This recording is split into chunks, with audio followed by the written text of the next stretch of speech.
Hello बच्चों। मैं आशा करता हूं कि आप सभी घर पर स्वस्थ और सुरक्षित हैं। आपकी ऑनलाइन स्टडी भी बहुत अच्छी चल रही होगी और आप स्टडी पर पूरा ध्यान देते होंगे।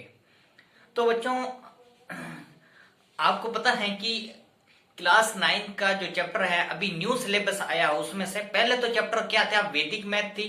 अभी थोड़ा चेंज किया सिलेबस में जो चेंज किया वो अब पहले तो वैदिक मैथ थी, अब क्या आ गया इसकी जगह पे संख्या पद्धति, जो 9th क्लास का चैप्टर नंबर 1 है, उसके बारे में आज अपन पढ़ेंगे। तो बच्चों देखें, संख्या पद्धति का मतलब ये होता है अपन को पूरी जितनी भी संख्याएं होती है उसका पूरा नॉलेज होना चाहिए। संख्या कौन कौन सी होती है, किस किस से मिलकर बनती है और कौन कौन सी संख्या से अपन इस चैप्टर के अकॉर्डिंग आगे क्वेश्चन सोल्व करेंगे। तो बच्चों देखें, सबसे पहले संख्या पद्धति में आपको पहले मिलेगी संख्या जो वास्तविक संख्याएं होंगी। क्या होंगी? वास्तविक संख्याएं होंगी। एक वास्तविक संख्या होती है, एक अवास्तविक संख्या होती है। जो वास्तविक संख्या है वो पूरी इस चैप्टर में काम आने वाली है और अवास्तविक संख्या इस चैप्टर में काम नहीं आती है। तो अपन क्या पढ़ेंगे? वास्तविक संख्याएं पढ़ेंगे।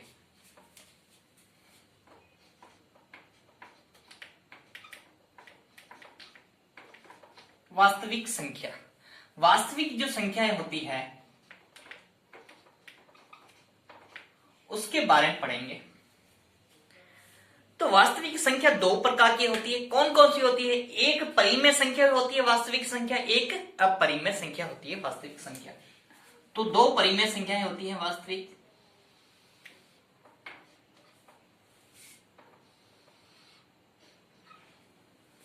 दो वास्तविक संख्याएं होती है। पहली जो होती है वो परिमेय संख्या होती है,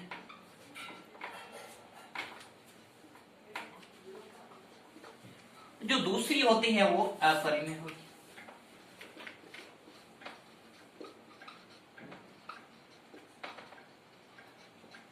तो देखिए बच्चों, वास्तविक संख्या कितने प्रकार की होती है? दो प्रकार की होती है। एक परिमेय संख्या होती है, दूसरी क्या होती है? अपरिमेय संख्या होती है। परिमेय संख्या की परिभाषा क्या होती है और अपरिमेय संख्या की परिभाषा क्या होती है उसके बारे में आपको बता रहे हैं। तो परिमेय जो संख्या होती है उसे P बटा Q के रूप में लिखते हैं। देखो, मैं डेफिनेशन पूरी यहां नहीं लिख रहा हूं, आपको डेफिनेशन पढ़ के बता रहा हूं, आप चाहो तो नोट कर सकते हो। तो परिमेय संख्या ऐसी संख्या जिसे P बटा Q के रूप में लिखा जाता है। क्या होती है? ऐसी संख्या जिसे P बटा Q के रूप में लिखा जाता है, जहां पर P और Q क्या होता है? पूर्णांक संख्या होती है। बट एक बात याद रखना कि Q कभी 0 के बराबर नहीं होगा। तो अब देखें बच्चों, परिमेय संख्या क्या होती है? ऐसी संख्या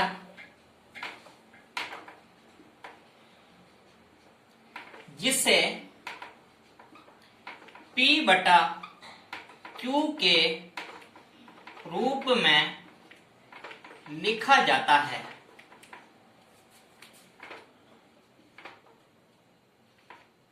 लिखा जाता है।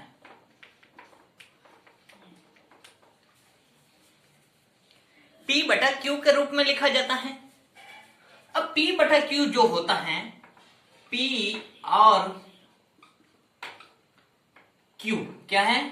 P और Q जहां पर क्या होता है? पूर्णांक संख्या होती है। क्या होती है? पूर्णांक होते हैं। बट याद रखना कि Q is not equal to 0। Q कभी 0 के बराबर नहीं होगा। Q कभी 0 के बराबर नहीं मिलेगा। कोई भी संख्या होगी उसमें से Q बराबर 0 के नहीं मिलेगा, क्योंकि जब अगर Q 0 के बराबर हो गया तो वो अनंत हो जाता है। क्या हो जाता है? अनंत। देखें कैसे होता है। फॉर एग्जाम्पल, अगर मैं P बटा Q के रूप में 1/4 लिखूं तो ये क्या हो गई? परिमेय संख्या हो गई। अगर 1/0 लिखूं, देखो यहां Q है, Q बराबर कितना है? 4। यहां Q बराबर कितना है? 0। अभी मैंने क्या लिखा है कि Q कभी 0 के बराबर नहीं होगा। अगर 0 के बराबर हो जाता है, अगर 0 के बराबर हो जाता है तो वो अनंत हो जाता है। क्या हो जाता है? वो अनंत हो जाता है। तो ये जो संख्या बनेगी वो क्या बन जाएगी? अनंत बनेगी। जब अनंत बनती हैं तो जिसको अपन ऐसा लिखते हैं जिसका कोई अंत नहीं होता है।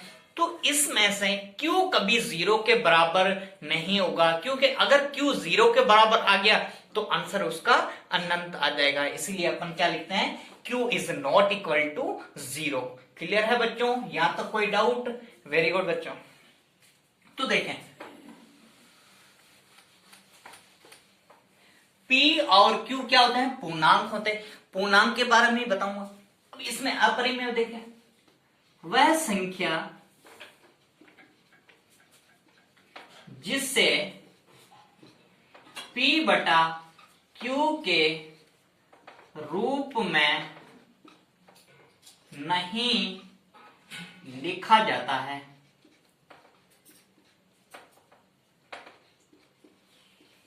उसे क्या कहेंगे, अपरिमेय संख्या। वह संख्या, देखो दोनों अलग अलग है। वास्तविक संख्या कितने प्रकार की, 2 प्रकार की।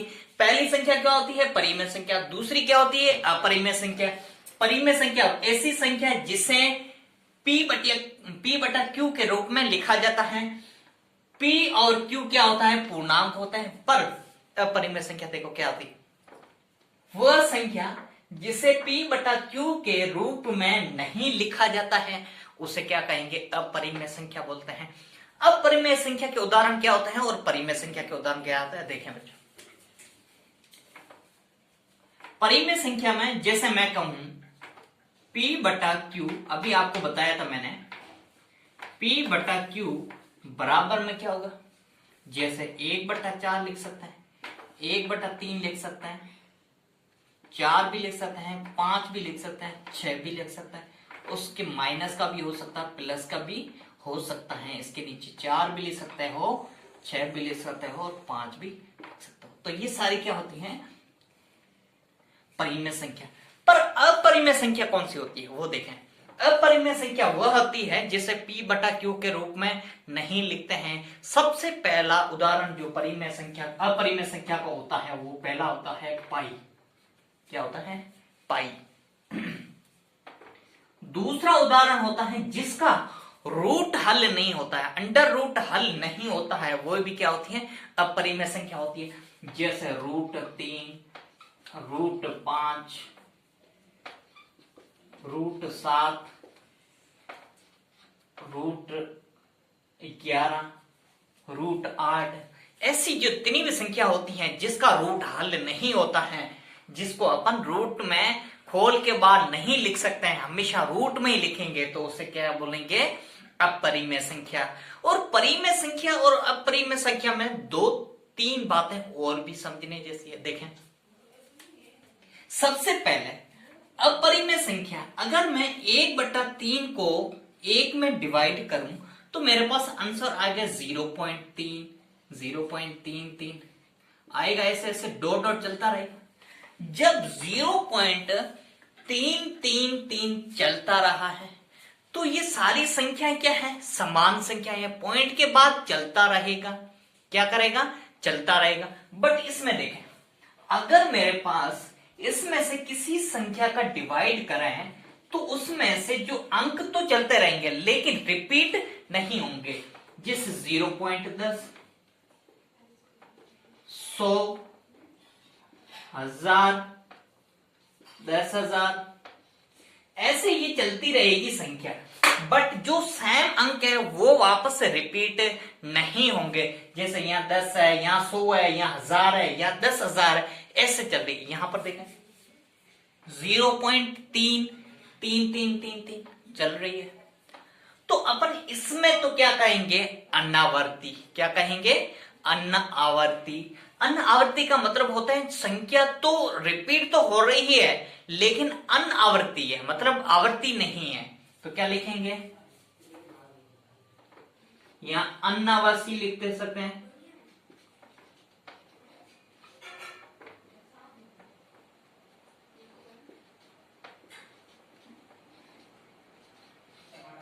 अनावर्ती भी लिख सकते हैं। तो संख्या क्या होगी, अनावर्ती लिखो, अनावर्ती लिखो, दोनों ही चलेगी। इसमें क्या लिखेंगे, और होती क्या है, अशांत होती है। क्या होती है, अशांत होती है। अशांत होती है, कभी शांत नहीं होगी, अशांत होगी, मतलब चलती रहेगी चलती रहेगी चलती रहेगी, लेकिन शांत नहीं होगी। शांत तब होती है जब रुक जाती है संख्या, पॉइंट के बाद 2 अंक या 3 अंक के बाद रुक जाती है, तो वो क्या हो जाती है, शांत। लेकिन ये क्या, अशांत है और अनावर्ती है, आवर्ती नहीं है, अनावर्ती है, मतलब चलती रहती है। उसके बाद देखें, ये देखो पॉइंट के बाद 3 3 3 3, क्या हो गया, ये आवर्ती है। क्या है, आवृत्ति है, अनावर्ती नहीं कहेंगे, इससे क्या बोलेंगे, आवृत्ति है। आवृत्ति का मतलब होता है कि अंक रिपीट तो हो रहा है लेकिन समान अंक रिपीट हो रहा है, और क्या होगा, अशांत भी होगा। तो क्या लिखेंगे अपन,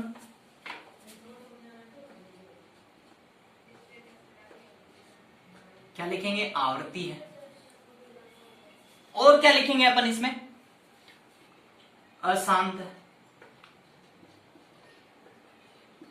होगी, आवृत्ति होगी, अशांत होगी। क्लियर है यहां तक बच्चों, कोई डाउट नहीं है। ये आपके पास परिमेय संख्या और अपरिमेय संख्या के बारे में बताया।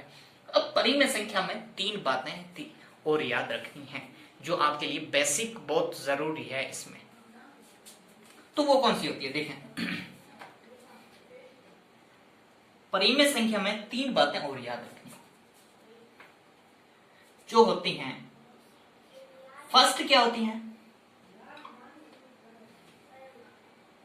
प्राकृत संख्या,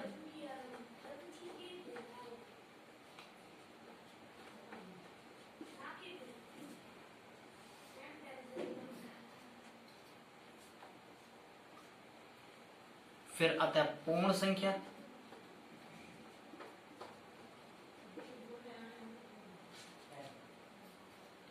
थर्ड क्या होगा, पूर्णांक संख्या।